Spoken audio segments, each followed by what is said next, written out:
Can you hear it? All right. What about now?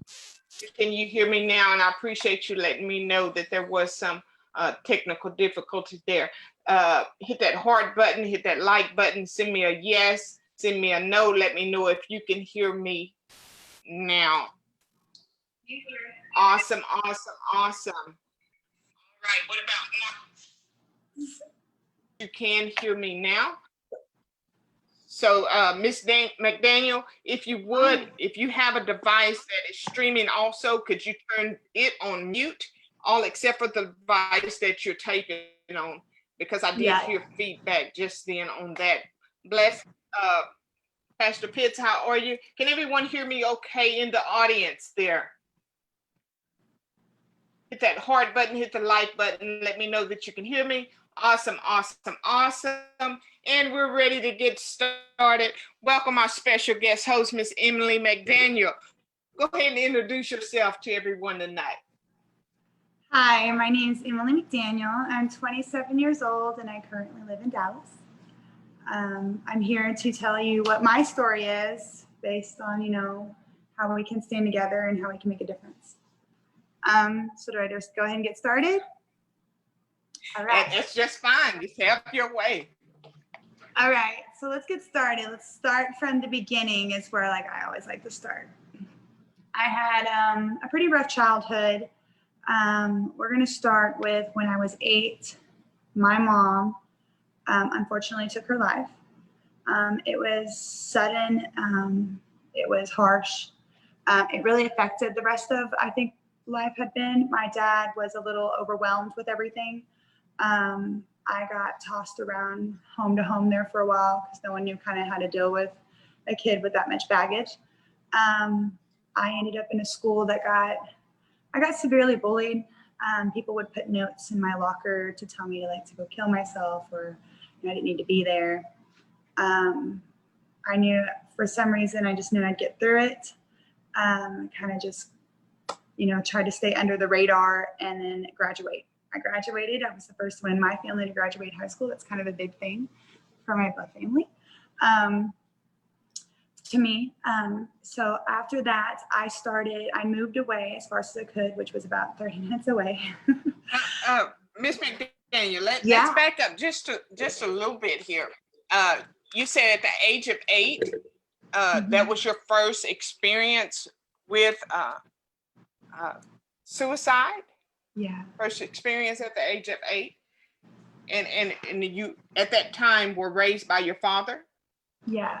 I knew my uncle had committed suicide when I was a kid, but I was too young to know it. But I knew it affected my dad some a little bit. I just didn't know about that. Okay. My mom. Your mom died by suicide when you were 8? Yeah. Your uncle, is that your mom's brother or is my that dad's brother? Dad's side? Okay. So was suicide a conversation at your house as a young child? No. After it happened, everyone shut down. Where some families, they bring them together, ours fell apart. My dad, I look too much like my mom. I don't blame him for that because they love us in the best way they know how. I've learned that as an adult. So everything he's done, he knows in the best way that he knew how to take care of me. But at 8, he gave me to a family member. Okay. That family member didn't want me, and I got tossed around a lot. My dad at one time took a notebook of paper out of my school notebook and wrote over all guardianship rights to a random stranger. She was a teacher of mine, so I can't say that it didn't end up badly, but it could have been bad, Yeah. It ended up really well. They took care of me for a few years after high school. I was still kind of in that mindset, and I ran away from all my problems. That's, that was kind of how I handled it. That's how I was taught to handle it, I haven't spoke to my, biological family in a while. I hear from my siblings and one brother every now and then. it took a toll on everyone. Everyone's life completely changed. My brothers went to a totally different direction from they were. Everyone's personality changed. It really messed us up. And we never talked about it. We never worked through it. It took me as a late teen, maybe early adult, to finally go through therapy. But even with going through therapy at the time, people were putting me through it, and I was like, I don't need to be here. It took me as an adult to realize that, maybe there's something there, and it affects us more than we think it does. For sure. I was sitting here and I was listening at you say, when you were in school and you were bullied and someone put notes in your locker about you to kill yourself. Take me back to being in school and what that experience really looked like, and why you feel like you may have been a target for such behavior. I moved around schools way too much. I never properly learned how to make social skills and how to make friends. I mean, that's it again. So when I was settled in this last school, I was there from maybe 6th grade to 10th. I changed schools in between that, but Hugo was where I was at. And there were a few teachers that helped, but there was so much going on. I never defended myself. I put myself in situations sometimes that led to bullying, not knowing that I was doing that. When you just sit there and you let it happen, you try to fight back, and it didn't work. It always backfired. So I just stopped. I let them say whatever, and I just went on. And I think that one, that helped me mentally, because I think if you fight fire with fire, you only end up burned. You both do. Yeah. Two, I realized there was someone, I think it was a teacher. Her name was Miss Mathis. And she told me they take out on you what they know. So sometimes there are 3 things why people are mad. They're either mad at you, they're either mad at something you did, or they're jealous.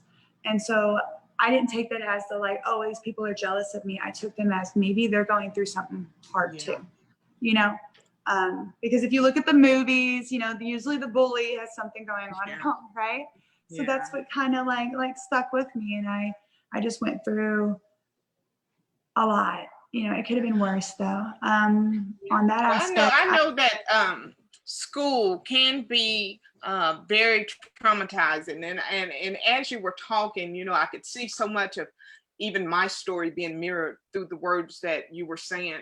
Not so much with the bullying aspect of it so much, but looking at the social anxieties. Because when we're in our traumas and when we're going through our traumas, we feel like a lot of times, we're the only one, and that nobody really understands. And so it's almost at the like time I did. I thought it was the only one. No one was going to ever understand me. I was so misunderstood. It was a lot in my head. Yeah, and it's almost like we stick out. Like a sore thumb. We know we don't fit in. We don't fit in here. We don't fit in there. So what do? And it's almost like we stand out or what's that saying? If you don't fit in, you're destined to stand out, right? Yes. So a lot of trauma, even up into that point, high school, and still being a target of that, and just trying to process so much of what you dealt with up into that point. Take us into becoming your own woman, coming into that young woman graduation, moving on from there. What does that look like for a young lady who's already been through more than what some of us have? After graduation, I fell in love with an artist. It was great. I was having difficulties at home because I was trying to go to junior college and stay at home, and there were problems at home. There were problems at school. I dropped out twice because I couldn't focus. At one point, she said, if you don't like my rules, you can move out. So little 20-year-old me was like, deuces. And I moved in with my boyfriend at the time, which ended up being a really bad decision, because within a few days of me moving in with him, he slowly started taking his anger out on me. And then a year of that, it just got progressively worse. I didn't leave him. He left me. He dropped me off at the police station with a trash bag full of my things. His parents and him drove me to the police station and dropped me off. I then became homeless, and I didn't have enough pride. So I couldn't suck up my pride enough to be able to call my foster family. We've been so distant for so long, right? I didn't think that they wanted me. No one wanted me around. No, I didn't think anyone had anything to do with me. There was no point, right? So I tried. I continued to try, and it was getting very Let me overwhelming. stop you. Let me stop you right there, because that was a lot to process. That Yeah, was it a lot is. to process. As if you hadn't already experienced that abandonment before, because that's what you said. Dad signed papers to have you with other But as a family kid, members, I didn't and know now that was wrong. okay. It wasn't until an adult, someone said, Emily, that was effed up. You're just like, oh, maybe that's not normal. I'm thinking all this is normal. Normal, even with the boyfriend and the parents. I knew the boyfriend wasn't. Everyone Okay. knows about domestic violence, not being okay. But at the time, I thought I deserved it. I thought I did something wrong. When even getting dropped off at the police station, I remember fighting for him for months and saying, why don't you want me? Mm-hmm. He completely ghosted me after that. Mm-hmm. And then it took a lady from church to bring me in. She brought me to church every Sunday. I started really getting into my faith and really getting to know myself. I got into another bad relationship. That one wasn't abusive, but it was mentally. Mm-hmm. I haven't broadcast this to the world because it's not really a big thing. It is to me, but I ended up pregnant in that relationship, and we weren't ready, right? You make mistakes, and I ended up, he pushed me so hard to have a miscarriage, or to have an abortion, and I ended up having a miscarriage. And it was in that moment, the next text, he wanted to hook up. After I said that, and I was overwhelmed. I was done. I couldn't do anymore. I packed up my stuff and I moved 2 hours away. Yeah. Literally instantly. Well, you just shared a very intimate detail of your story with us, and yet many of us, whether we want to admit it publicly or not, we've been in same or similar situation, having to terminate a pregnancy based upon a decision of our circumstances for that moment. So And I was ready to take it all in. Yes, ma'am. I stand with you in that moment, and what that must have felt like for you having to make such a decision. Then at this point, you're a young lady trying to find yourself, trying to find your way in your life, trying to find your niche. What other problems come along with all the things that led up to this at this point? Explain the question again. Like what happened after that? You've had so much trauma up to this point, and now having to be faced with the decision to terminate a pregnancy in another bad relationship, looking for direction just to find yourself. I ended up having a miscarriage. Mm-hmm. It overwhelmed me so much because of the stress of that, because I realized that I wasn't being respected and I didn't have anyone. I moved. Mm-hmm. In the move, I met someone else, and now you have to think that I am now 22 at this time. Mm-hmm. Each relationship was, I tried my hardest, and I know that we all make mistakes. I know I did. This one, I worked hard I was at the time over 300 pounds, which led to why other things happened. But I thought, I'm going to lose weight. I'm going to start taking care of myself, and I'm going to make a difference to me. Right. And in the beginning, it was good. I was working out, I was running, I was doing my workouts, and then it became an obsession.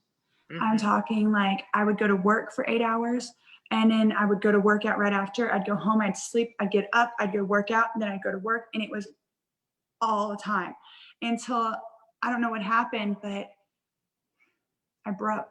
And it was, I'm talking, there was no signs. There was no signs to me. I asked, I think it was my foster mom. I asked her a simple question of something, and it was the wrong answer. And it took me over the edge. I can't even remember what the question was. I remember at that time taking, I had broken my foot a few years before, and so I had an entire bottle of like hydrocodone, and it had been in my medicine cabinet just because I didn't, you just have all the extra meds. I took half of the bottle. I texted a few people. I texted everyone that I loved them. Thank you for being in my life. Thanking them for things that I wanted them to know. And then I sat in the shower. Let me stop you right there. I want to stop you right there, and I just want you to take a deep breath. I want you to take a deep breath and just sit in that as you're processing that, guys.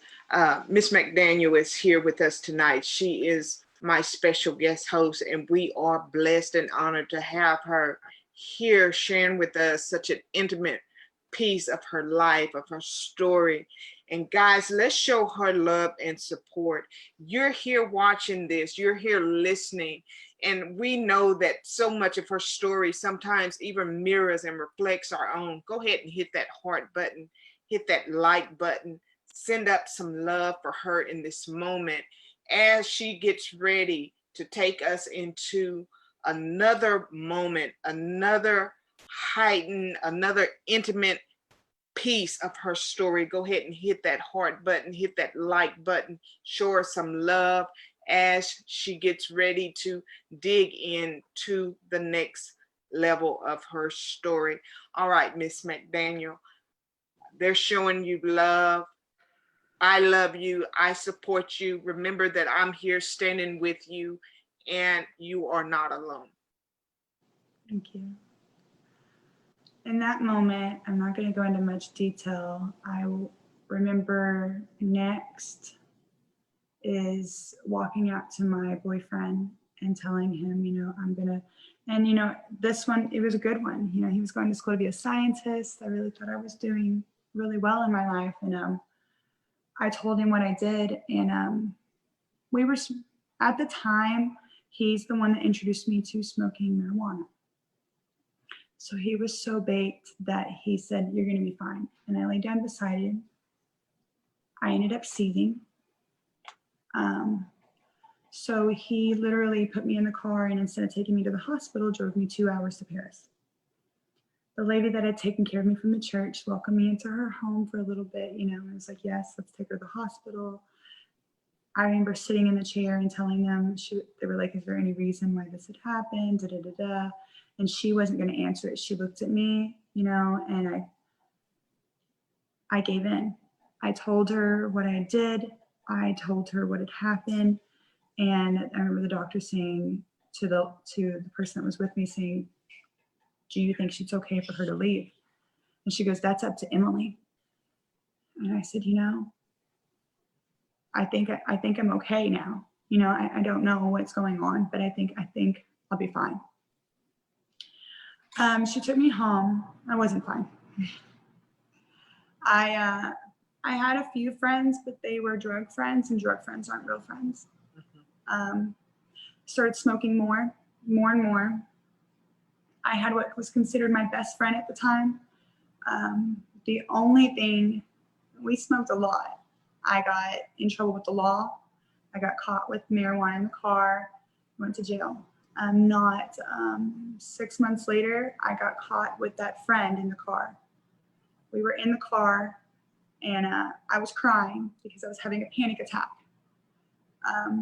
I was going down another deep hole. I was like, I don't know what I'm doing, and sometimes when you're doing that and you're messed up, there's so much going on in your head. There's no way to calm everything down, and there's no way to rationalize your feelings. I called my therapist, who had called my boyfriend at the time, and he called the police to just check on me, do a wellness check. They came to the car because of our location of our phone, right? We were in the middle of Waffle House parking lot. She was about to go into work. We got busted because they smelled weed, and we went to jail. While searching her, they found meth. I didn't even know my friend was doing that. So because she was in the car and her stuff was in the car, we both had it on our record. Now, I never got charged, thankfully. I never got on, you know, anything horrible. They put me on a small probation and make sure I did everything. It took what they extended it. They extended it one time because I failed one drug test because of weed. Yeah. And they said we need a verbal agreement if we can extend it. If they wouldn't have extended it, I don't think I'd be where I am. Yes. The probation officer that I had checked on me all the time. I'm talking, she drug tested me all the time. She messaged me, she texted me. Like, there was a lot. And it was so nice because it seemed like for the first time, someone actually cared about my decisions. When I did what I did, right after he dropped me off in Paris, he texted me and told me we were done, that he couldn't deal with all this and that he wasn't going to, and that we were done. He also then texted the lady I was with and texted her and said, I just broke up with Emily. Make sure she doesn't try to kill herself. In that moment, I had never lost respect for someone so fast. And so fast forward the few months through the drug stuff, it was the last moment in jail. Because it was a weekend, it was a Saturday evening, we could not get out until Monday, right? There's no judge on Sunday. So they put us in the county because we were over there 24 hours. They had to put us in, or they put us in the local, and they had to put us into the county jail. It really opened up my eyes because you get to see all kinds of things. I'm not saying that people should go to jail to experience this stuff, but for me personally, it really did open my eyes. Mm-hmm. I dropped all my friends. We went ghost there for a while. I didn't hang out with anyone. I focused on me. I started just working out slowly because I was scared to overdo it. We went to therapy. I got into a beautiful relationship in which I still have today. It's been 5 years, 5 beautiful years. And we're engaged. It's really nice. Awesome. Congrats. With him, I have to brag about my fiance for a moment because it's a big part of it. For almost a year, Cade would come over, and it would be midnight, 2 o'clock in the morning. Things would start to get, that moment, right? And he's like, I think it's time for me to go home. He would excuse himself and he would go home. And he did that out of respect because he knew that I didn't have enough respect for me at that moment. And he was trying to show me that. And it did. Because everything that I've done, I was like, I want to be the best version of myself. I got founded as a model. That was kind of cool. Didn't think that would ever be in my cards, right? I've been flown out to New York for New York Fashion Week, Miami, San Diego, Houston. It's a whole new world. I forgot about the drugs. Mm-hmm. I didn't have to focus. I didn't have to make it a focus on, I miss these friends. I know that they do this, but I miss these friends. They aren't real friends. They didn't care about my well-being. Mm-hmm. They didn't care about where my head was. They didn't care whether it affected me or my life. So I had to let them go and let them deal with their life on their own, right? So the past 5 years, I've done nothing but focus on working and putting everything I have, everything. And as a kid, I was a petty thief. Because that's what, there was a few family members that would teach us to just, like, if it doesn't scan, you put it in the bag, right? And that's what we did. As an adult, after, during that probation period, I learned I don't want to be that person, I don't want to. And I learned, I was like, though I was taught these things, these aren't right. Yeah. These are not between, what's right and what's wrong. So I had to retrain myself. I had to reparent myself. I had to parent myself for so long that I've kind of gotten used to telling myself no, and ground yourself and different things. But I feel like in effect of that, it has made me stronger. Some people find out about my history and they think the worst, and that's okay, because what other people have to say about you is none of your dang business. Yeah. Right. So leave that alone and let them say what they want, because the people that know you and love you will know for you. And the only person that matters in this moment about what you do, whether it's right or wrong, besides God, is yourself. Do you feel okay with yourself? Do you feel okay with your decisions? There are days to this day I can be on cloud 9. Like right now, we just moved downtown Dallas. That is a huge thing, not like bragging, but like it's a huge thing for me to be able to live the life we were living, and now we're here. It's a lot of work to get there. And so I some days get overwhelmed and I sit on the floor and I cry, and that's okay. I have to tell myself, you were allowed one day. You were allowed one day to do whatever you need. You need to eat the pint of ice cream, eat the pint of ice cream. If you need to stay in bed all day, you stay in bed. But tomorrow morning, you get up when that alarm goes off and you deal with everything like you're supposed to. And I feel personally, that's what I mean. I've had to find my centerpiece in how to handle myself, because I have my heart on my sleeve all the time, but I feel like that's the best way to live sometimes. I might see life through rose-colored glasses, but I'd much rather try to see the best in you first than to know what you were. You know what I mean? I know that's like a whole lot of a story to take it. I told myself I wasn't going to cry. We're fine. But I want other people to feel that no matter where you come from, no matter what you've been through, no matter what the outcome is in this moment, say you were at your worst, you were in the, like for me, I was in the middle of jail. I had no money to call somebody. I had no one to bail me out. I had no one. And I had to just sit there and really think about, what are you doing? You know, where are you going in life? You are 22 years old and all you've done is just boom, boom, boom. Like you haven't. And so I write down plans. I make sticky notes and I put them everywhere. It's a big thing for me. Sticky notes. But you have to go easy on yourself. I'm not going to say that after recovering from that, that's what I'm calling it, is recovering, because it took years to do that. But you have to be there more for yourself than anyone else will, because in your darkest days, no one is going to understand how you feel except you. And there's another story there's two stories that someone shared with me. One, how I came is, if there was an alcoholic father, and that became very relatable to me, that had two sons. One son grew up to be a doctor, had a very beautiful family, a very successful life. Another one was an alcoholic, ended up in jail very few times, and has been in a few divorces. And when both of them were asked, where do you owe your success to? They said, I watched my father growing up. So I put that into perspective of, which side of the story do I want to be on? Do I want to look at him, not downgrade, because my father loves me in the best way he knows how? Yes, that's right. But which side do I want to be on? Do I want to be better than these decisions, or do I want to follow in these steps and have the same decisions? I want a different outcome, not only for me, but for our family. I want to show that we can be something.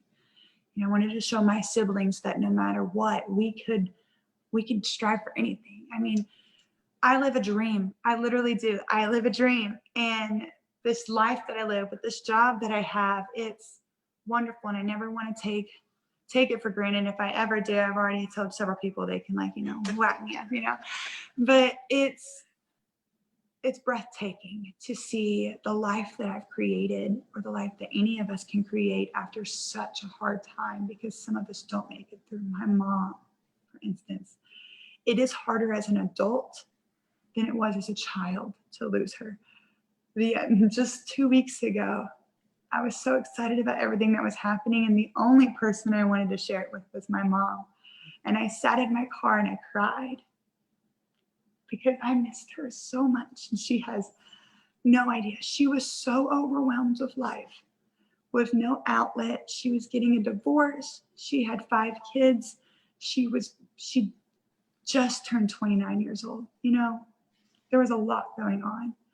And she never got told what a freaking awesome mother she was, so I want to make sure that I strive to be the best daughter I can be for her. I want her to be looking down and be like, I like your decisions. I love you. I don't want I envision my mom in the clouds. I don't ever want her to turn her back to me. You know what I mean? That I'm so disappointed in you moment, right?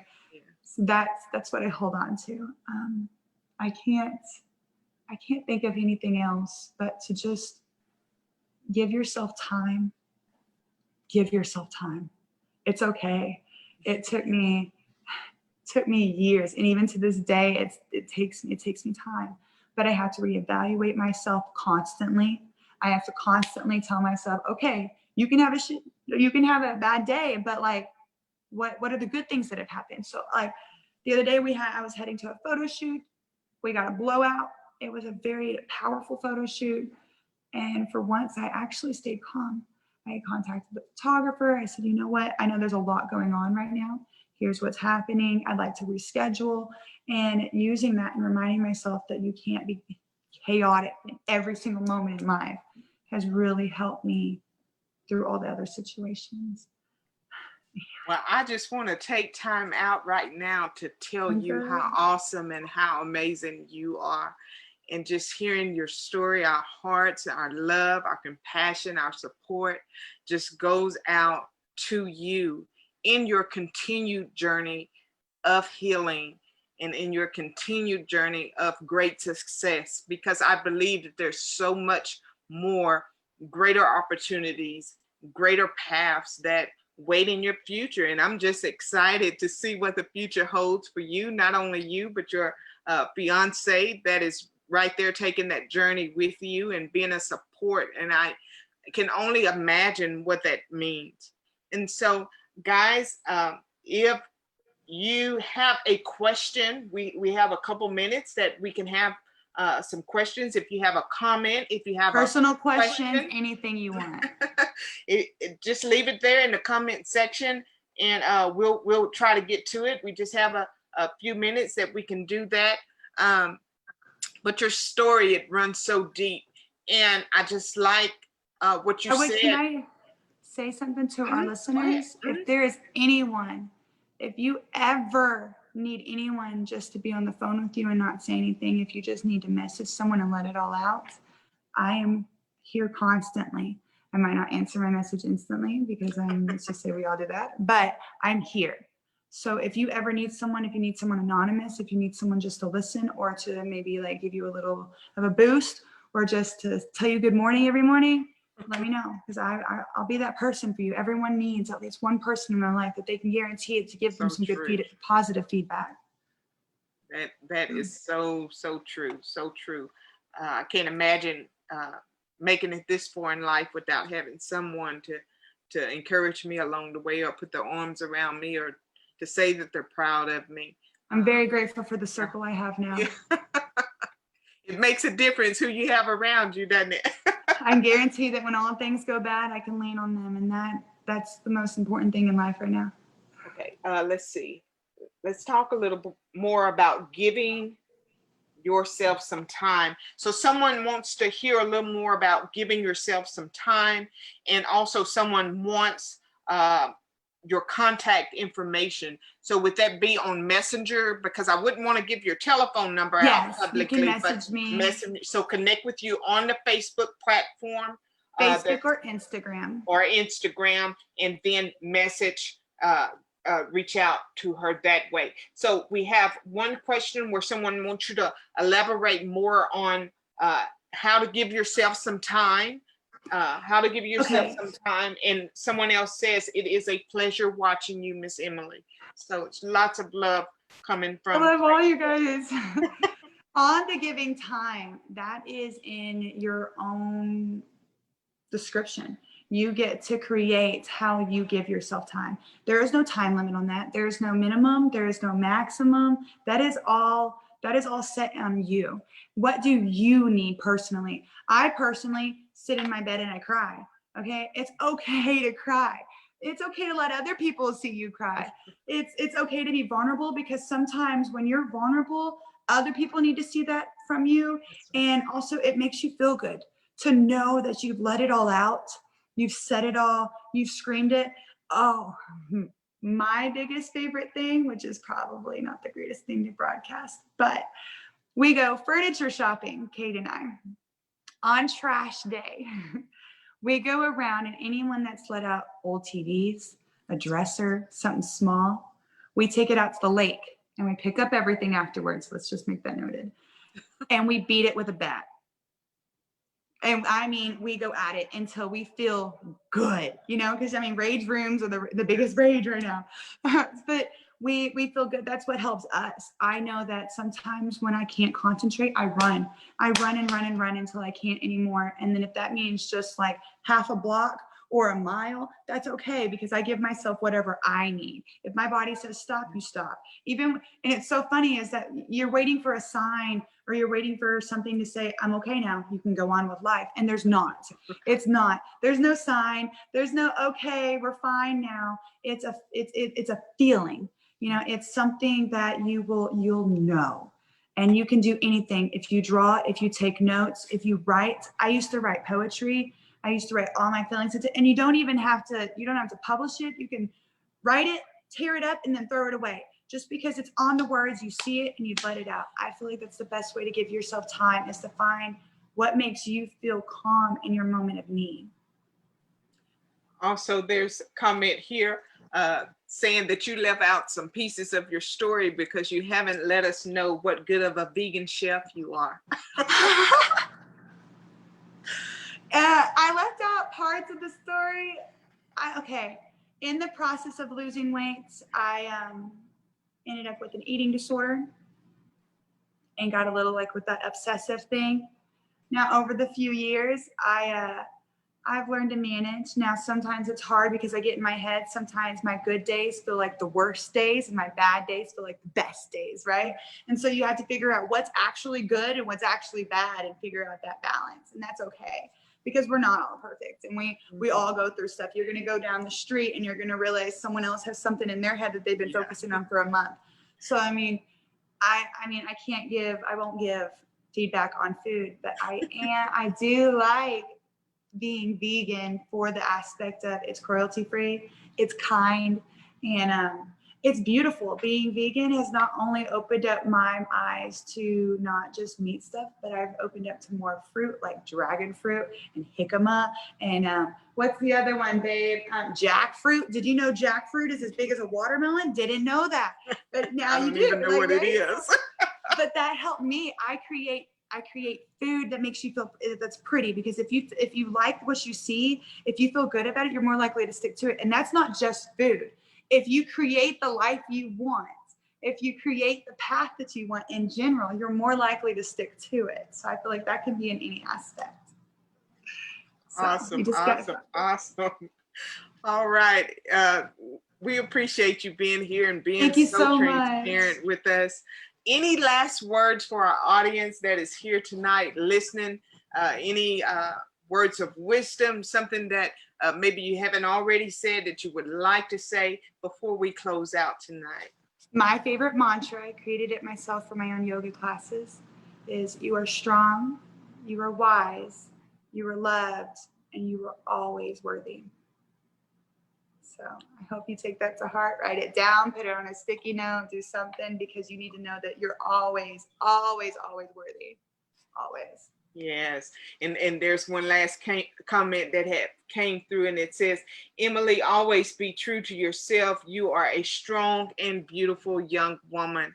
And so with that, guys, we appreciate you being here with us tonight to share in Emily's journey with her and being here on this platform with us. If you yourself have a story out there that you'd like to share, or if you want to contact Emily to maybe join your platform, or you have some opportunities that you feel like she would be a good fit for, guys, feel free to reach out. You know how to reach me. We're right here every night at 10 p.m. I am your host. Thank you so much. I am your host, Antricia Bray Smith, author, educator, and public speaker. Good night, everybody.